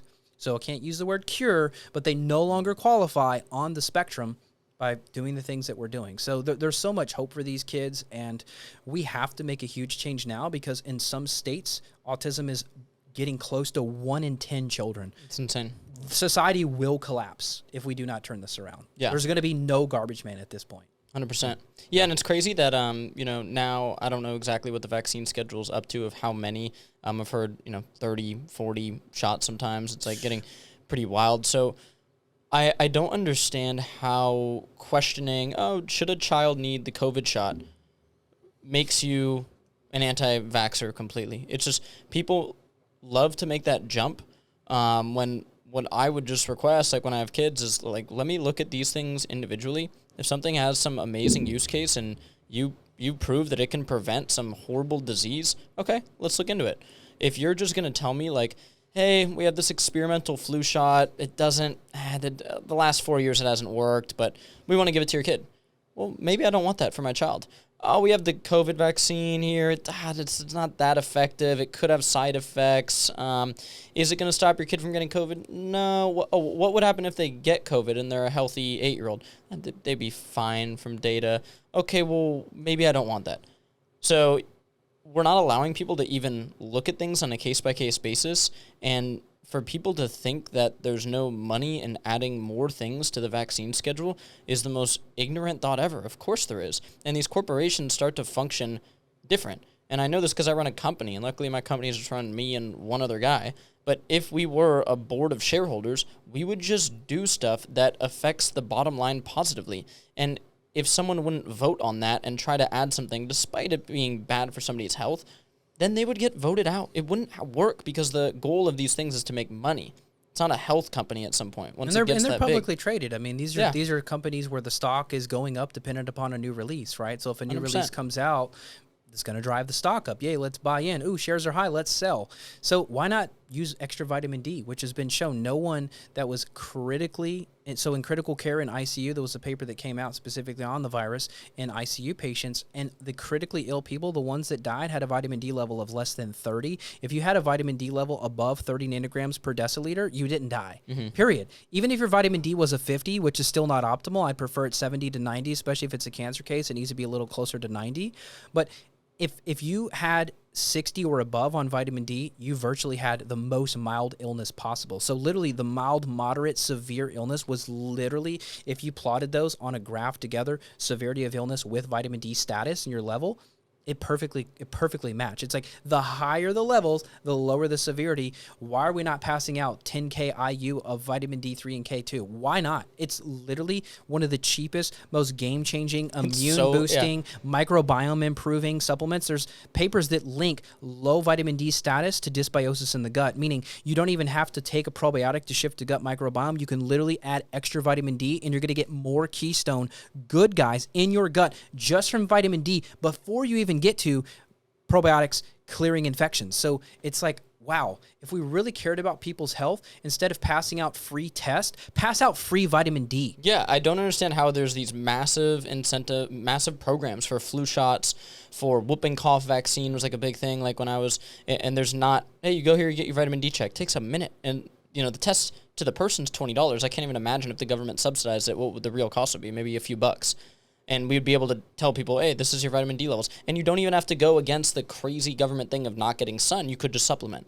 So there's no, I don't understand. I do think it should become criminal to prescribe a child Adderall or other ADHD meds without getting their vitamin D, having a discussion with them about sleep and exercise, because we see the tests of exercise versus, and this is for depression, SSRIs, but like it should be criminal because there's no reason to not do that.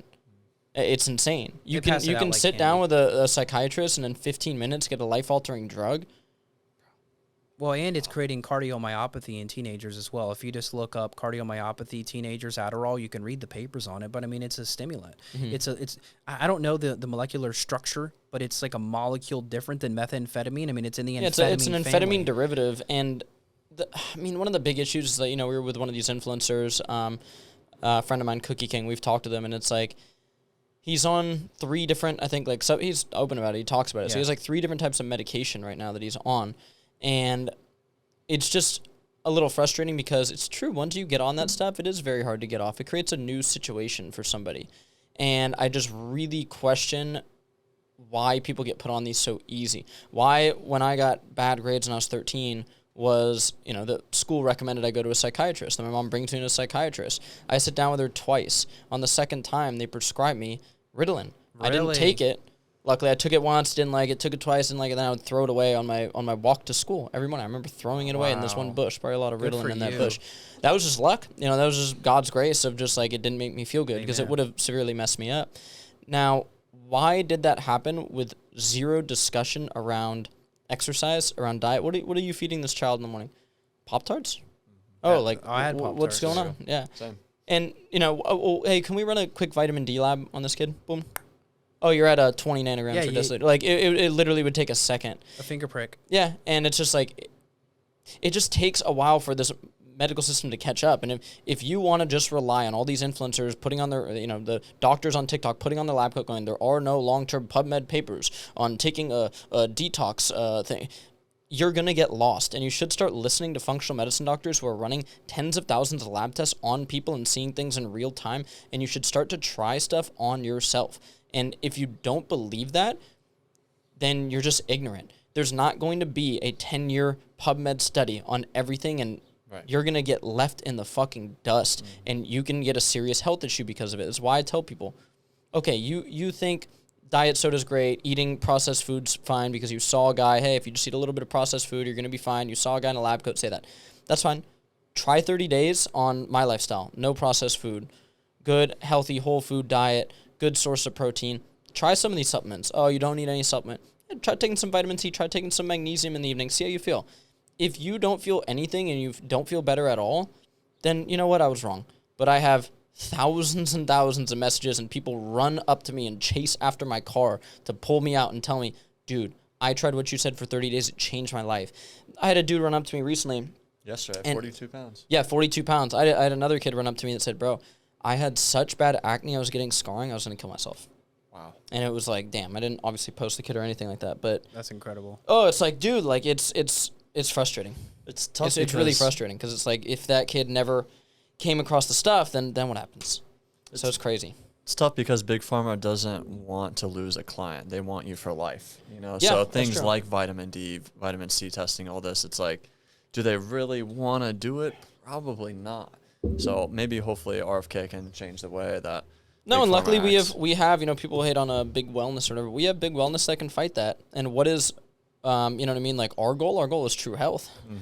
Our goal is like a real solution. So when you see people, you oftentimes, this happens with me and Dr. Justin, who like, I don't talk to him as much. I haven't met with the guy in months. Why? Because we did a gut test months ago and he went, hey, you got sick in Mexico. This is what happened. You have elevated H. pylori. You have these strains of bacteria. Let me give you some Akkermansia. Let me give you some this specific type of probiotic. Let me get you on some H. pylori. You're gonna do oregano. You have a little bit of Candida from that gut. Now I'm better. So it kind of sucks for Dr. Justin because I'm not going back to him every 3 months going, hey bro, I need a refill. I did my protocol. I'm good, and he also empowers you with what to do. So it's kind of a shitty business model you guys have. You're in a telling way. your friends that you feel better. You told me about gut testing. I had no freaking idea about it. Yeah. I feel better. I tell somebody else. So True. Word of mouth kind of yeah. is. The goal is to get people off the merry-go-round. Yeah. That's the whole point, you know? And it's almost like a breakup in a way because sometimes I build these really long relationships with people, but then they're so good that they don't need me. And I'm like, okay, well, check in next year. Yeah. And I just hope that they reach back out and they're curious to look at their labs again. And usually there's stuff to optimize still because you're drinking water. If you go out to a restaurant and you get rice, well, what do they cook rice with? They cook rice with tap water. So is it possible you got exposed to something there? Or you go out with your friends and you like your steak closer to rare and maybe the kitchen was a little too hot. Maybe you picked up something there. And so I think there's always room to optimize. But yeah, the goal is to get people off the merry-go-round. Like if you need me for longer than a couple of years, I'm probably not doing that good of a job. Now there are some cases where there's literally 20 years of stuff I got to sift through. And in the case of mold, I mean, honestly, it's taken me 5+ years to heal. I mean, you guys know some of my story. I literally couldn't drive a car for 2 years because I had such severe vertigo because I got 3 tick bites and mold exposure in the same summer. I was literally spinning almost 24/7. And yeah, I felt like I was at the end of my rope. I'm like, wow, I'm going to be a dad like this. This is my life. I'm going to keep living like this. I didn't know if I wanted to. And so that's why I sought out ketamine. Ketamine just helped me to reset my mind. So if you are in a tough place, if you are just feeling like you're at the end of your rope, I'm not saying you absolutely need me, but I'm saying you need to investigate some of these things because there's a massive impact upon mental health in your gut. So before you go and jump on some medication that has terrible withdrawal, like benzodiazepines, one of the worst addictive, terrible compounds on this planet, Xanax, lorazepam, all those compounds are extremely challenging to get off of. And in fact, you can have rebound anxiety, where the anxiety and the panic is worse than original because you've actually desensitized your ability, and it works on GABA. It's a GABAergic drug. And so what's happening is you're saturating the GABAergic synapse too much in a way. When you pull it out, I mean, it's like you take the pacifier out of the crying baby's mouth. Like you're not going to feel well. And so before you go down that slippery slope, just know that there's probably a reason you feel this bad. And this doesn't mean you need to go straight for cannabis. That doesn't mean you need to go straight for social media. You got to just scroll away and doom scroll until you forget about your problems.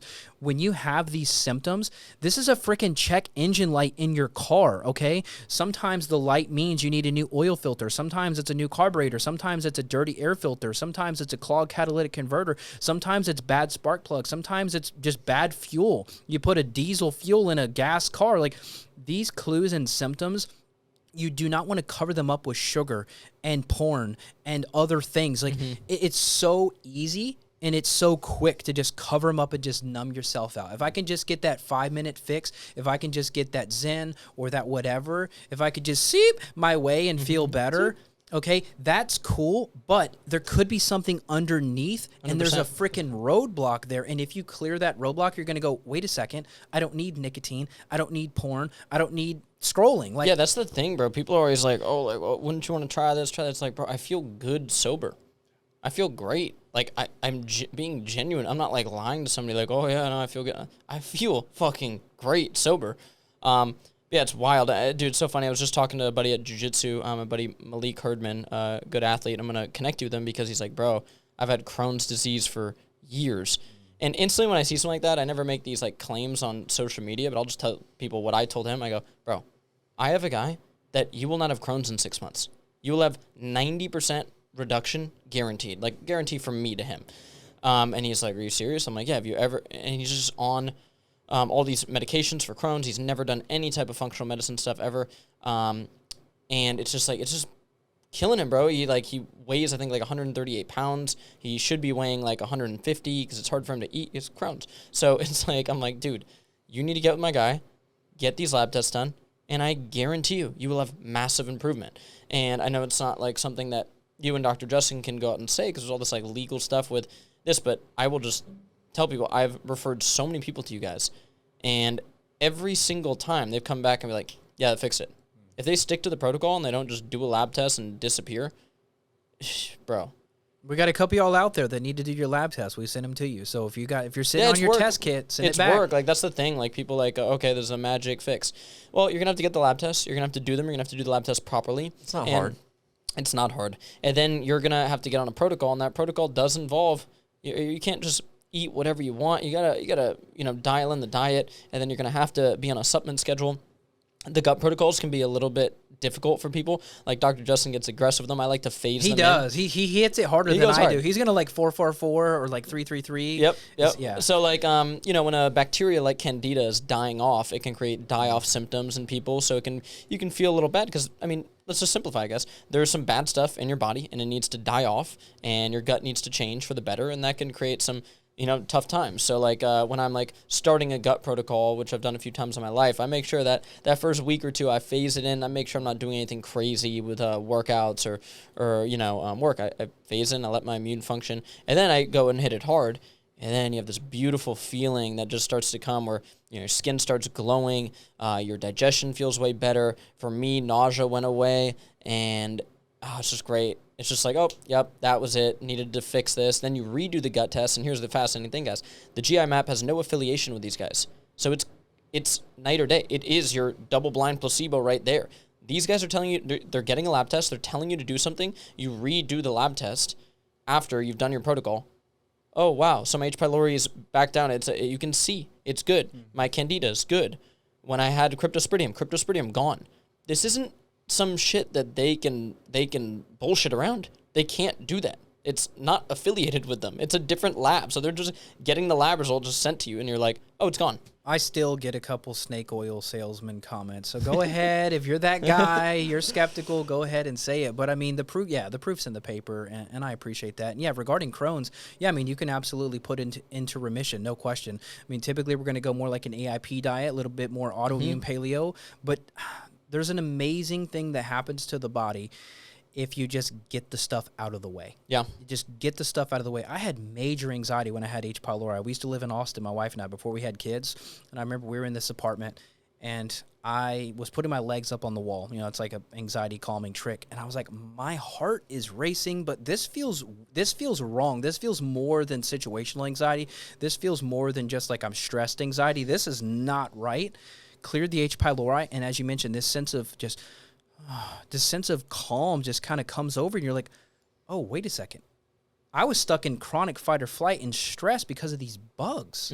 That's a weird phenomenon for people to experience, that you can literally calm anxiety by clearing infection. What a weird concept, but wow, it's a joy. Yeah. As one of the top leaders in functional medicine, what do you think about raw milk? That's just like a craze now, but what's your thoughts on it? So there's an interesting thought on raw milk. This went kind of viral. I did this little carousel post about it. There's a doctor up in Seattle. His name's Dr. Diedrich Klinghardt. He's an MD from Germany. He's been treating Lyme for many, many years. I looked up to him. I've studied his webinars and his work and his herbs and what he uses for Lyme. And I don't know if his company created this test or what, but it almost looked like a pregnancy test. And what they were doing is they were testing the raw milk, and they were finding the presence of Borrelia burgdorferi, which is the bacteria that causes Lyme disease, in raw milk. And so his suspicion, which this was, I've been podcasting for 13 years. I started my show in 2012. And so, this is, a decade plus ago that I spoke to him about this, but he says, I suspect that many cases of Lyme were actually not from tick bites, because we'll see these cases in Arizona. I had a few females that are like, hey, I've never seen a tick in my life, yet she tested positive for Lyme. So he suspected that not only was it more vectors, meaning not just ticks, probably mosquitoes as well, spiders potentially, but he thought maybe raw milk was a source. So I posted that. A lot of people freaked out. A lot of people said I'm like, what did they say? I'm an industry plant or something. Big pharma. Yeah, whenever I make some point about, I'm like, raw milk can be dangerous. Sometimes I'll get the pass rate. They're like, you've sold out. I'm like, bro, I have raw farms in my fridge too. Like, chill. It's like, but so I had to add like a little comment of nuance to that post, which is all I was doing is showing that.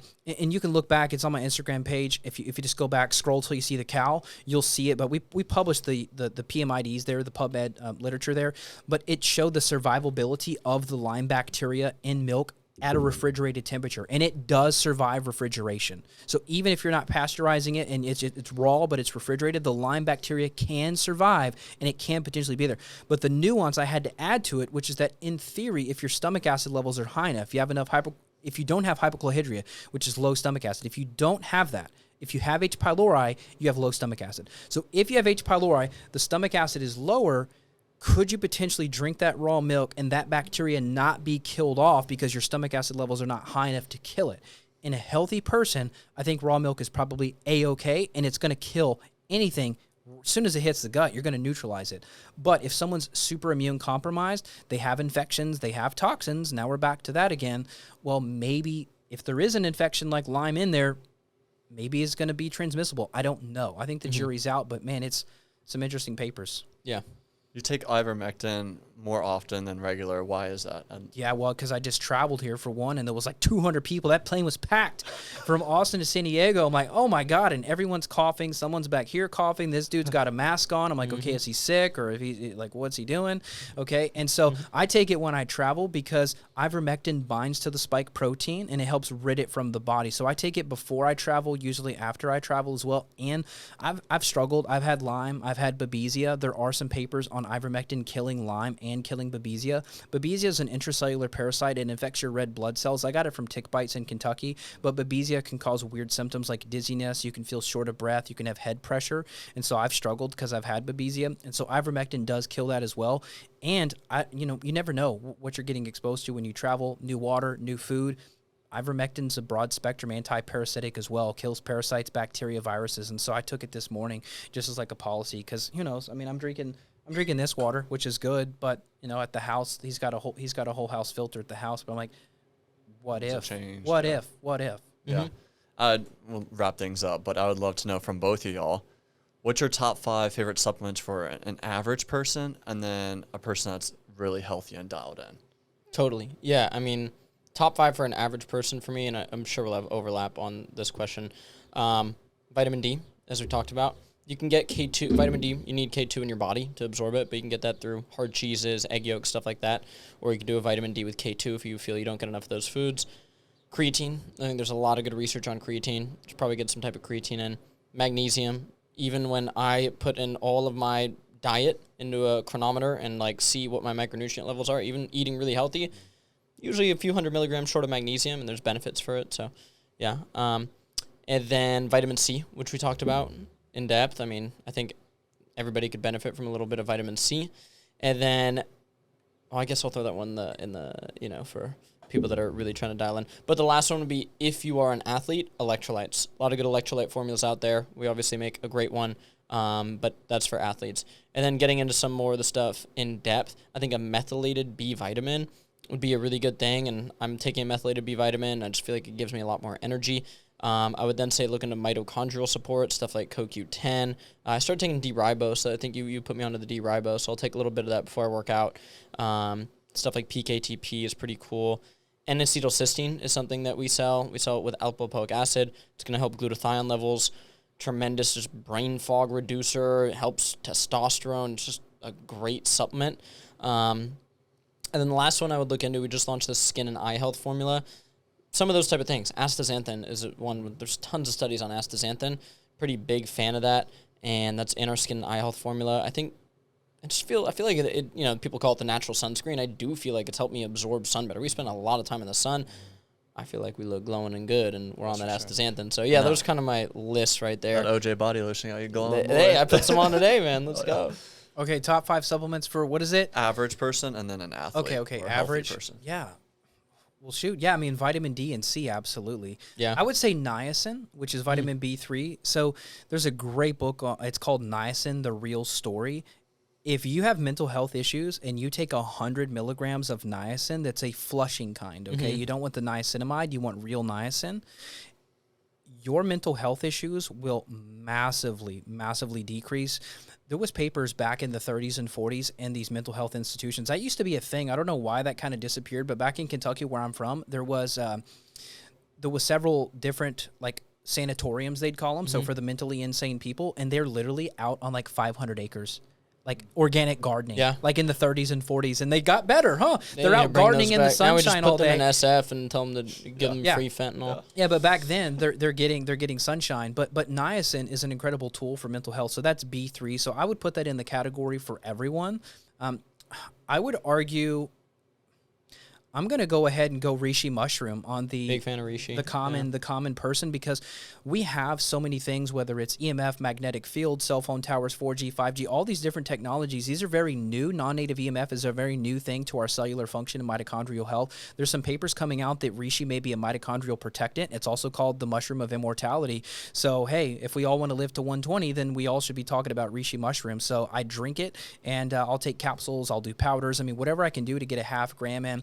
Honestly, I'm going to go another shroom. I'm going to go cordyceps as well. Big fan of cordyceps. Really cool study on it helping VO2 max. Yeah, for athletes. So we'll go ahead and lump it into the athlete one. And then I'm going to go ahead and say activated charcoal for the average person as well, because we know if we look at the papers on water, activated charcoal can remove 94% of microplastics from water. So if we're 70% water, what does that say about activated charcoal potentially removing the microplastics from us? Now, I haven't seen any literature on that yet. Everyone's just talking about the fear of microplastics. We have a spoonful in our brain, yada, yada. But we did see in sauna use, you sweat out some BPA, which is really interesting. I figured.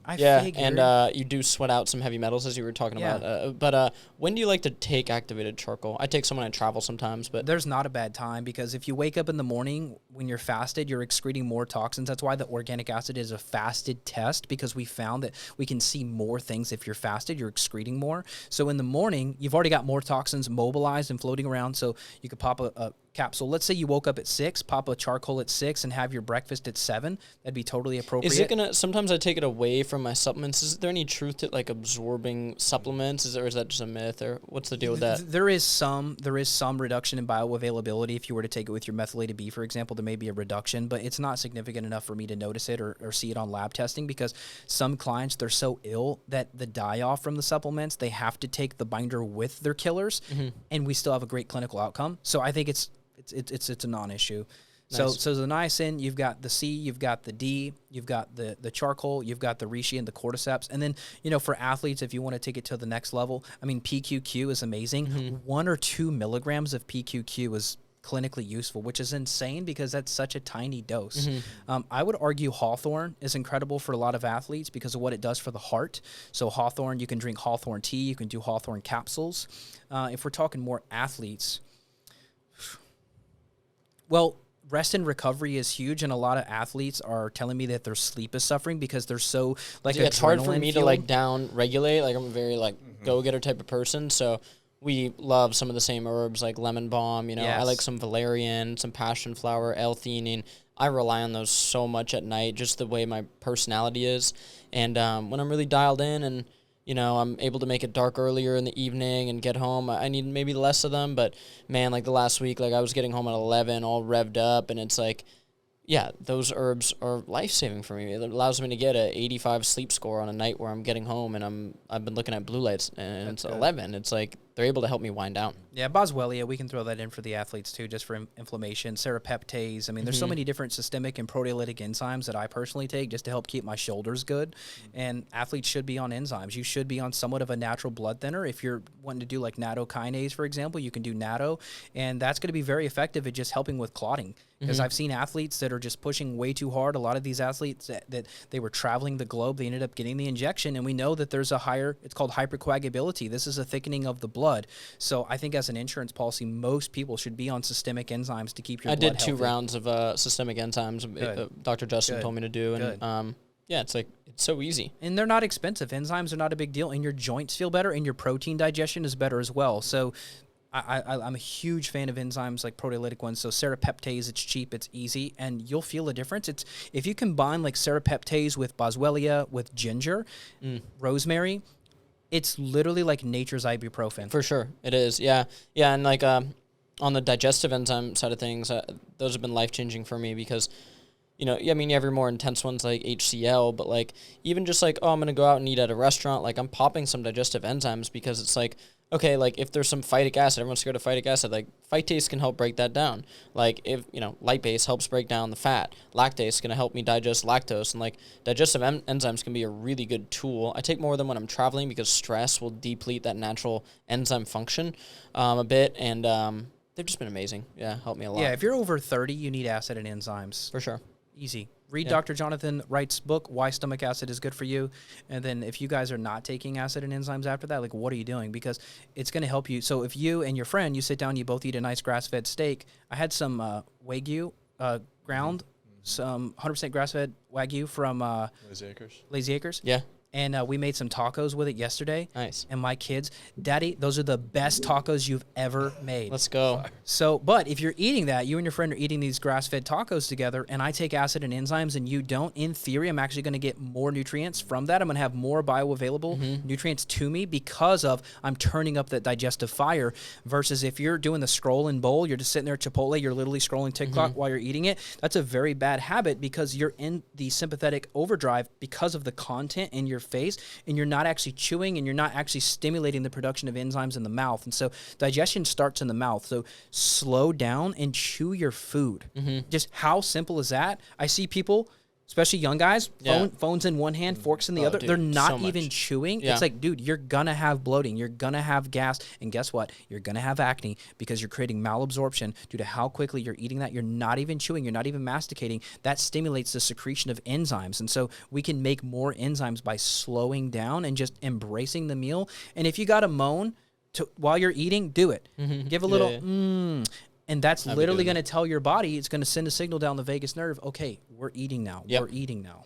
That's facts. How, should you take 5 minutes before a meal, the pre-digestive enzymes, or what? Yeah, what do you do with your enzyme timing? I mean, I honestly just for ease of like taking them. Like they're in my pocket when I go to, good onion breakfast in the morning and a little bit of my gut protocol stuff. And I'm just boom, and I'm eating. You can't mess it up. I mean, that's fine, but if you do have a history of ulcers or you have major elevated calprotectin or if you had intestinal bleeding on your stool test, I'm going to tell you to do an enzyme sandwich, take a couple bites of food, pop your enzyme, and then eat some more food. That way you're kind of sandwiching, nestling that enzyme into the meal. If you go too high with HCl on an empty stomach, you're going to feel it. Dude, one time before Thanksgiving, I was at my wife's dad's place, my father-in-law's place, and it was like Thanksgiving. I'm like, when are we going to eat? She's like, 10 minutes, I'm like, okay. So in like 5 minutes, I take my enzymes, what I mean? I know it's going to be a big meal. I'm eating foods I'm not usually used to, so I'm taking a little bit more.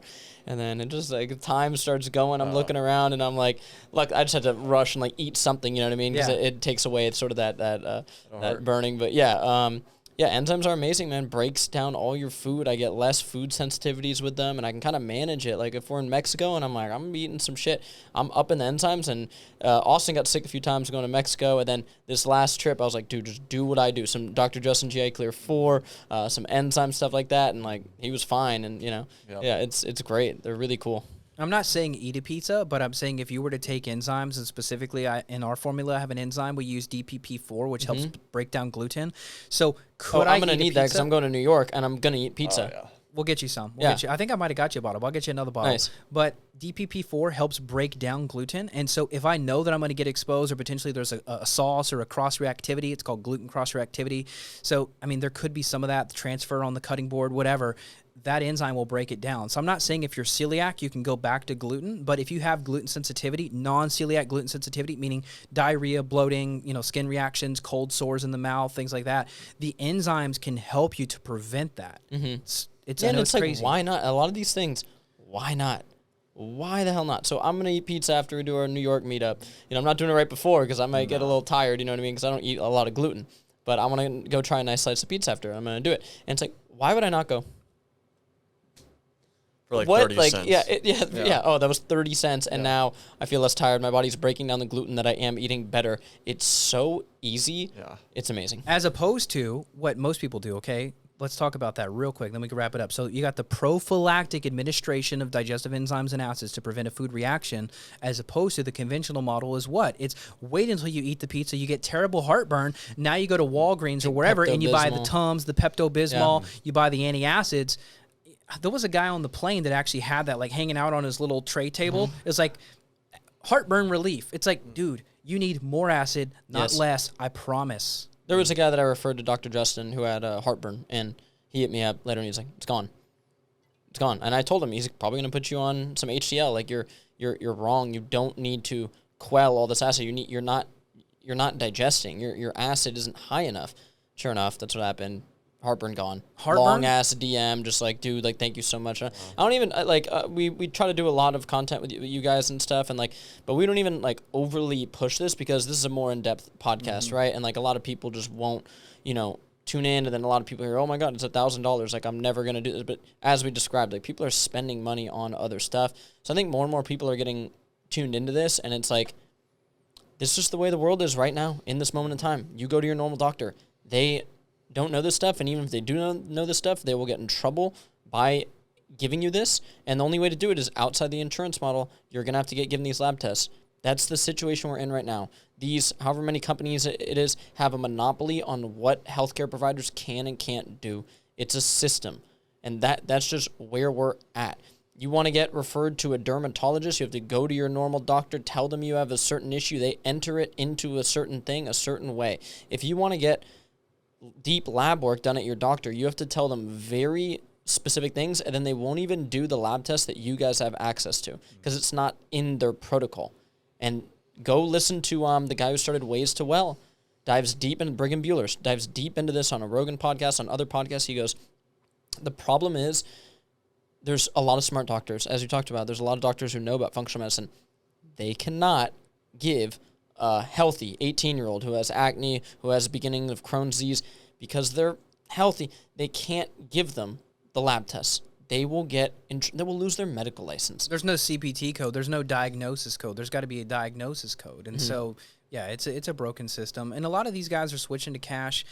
I mean, it's cash, or you can do what's called a health sharing ministry. So if you are watching, if you do have a lot of medical bills, my family, we use a health sharing ministry. So this is typically a Christian organization. Look it up. There's tons of them. Health sharing ministry. We've had over 100,000 in medical bills for my youngest because she had a cleft lip, cleft palate. She had surgery for that. It was over $100,000, and they covered it. And it's around $500 to $600 a month. So I mean, it was an incredible thing to have that. Like, could you get a cash discount? Yeah, but health sharing has covered labs, supplements, and consults in our practice. That's amazing. So we've had people that literally have no money, but they have enough to buy their health sharing ministry, and the ministry covers everything so they can recover. And their entire family, their kids and everything. For $500 a month, you cover the whole family. I got 5 of us on that plan for $500. Regular insurance, good luck. They might deny you. They'll deny your claim. So that's part 2. Facts. We could nerd out for hours, honestly, like easily. But these gentlemen have some of the best supplements in the world. The knowledge, I love it, absolutely. Where can they find y'all at? At Santa Cruz Medicinals, if you want to try our product, Santa Cruz Paleo on Amazon or our website. Always dipped out in my organic Jaguar. Gang. I mean, you got to, dude, I was rubbing your protect the lotion nuts. on this morning. No homo. Soaps yesterday. Nice. Very homo. Appreciate it. Let's go, Gang. bro. Love it, dude.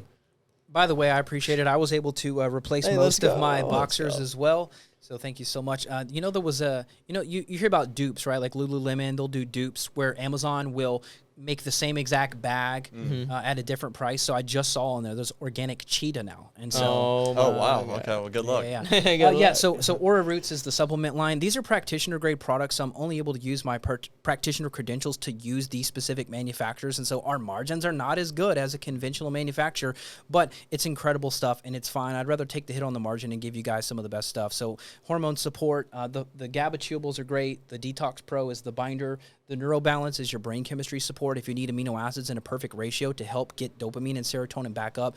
As always, if you don't test, you've guessed with your health. So I would advise you, are you supposed to just go take Austin's protocol or Brendan's protocol? Maybe not. Maybe not. Are you going to hurt yourself? No. But is it better to be laser focused and be specific? Yeah, it is. It really is. And it's going to save you money in the long run by getting the specific data to figure out exactly what's wrong. So evanbrand.com is my website. And check out the show. We've had Brendan on there. We've had Austin on there. We've had Tanner, the surfer. We've had Tanner on there as well. So, we're 13 years into the podcast, so we'd love to have you guys listen. It's obviously it's free, and then if you need help, just reach out. What's the podcast name? It's just my name, Evan Brand Show. Boom, easy. I love it. Much love y'all. Love y'all, dude. Thank you so much, man. Appreciate Love it. you guys. Thank you. Awesome. Appreciate it. Peace. Let's go.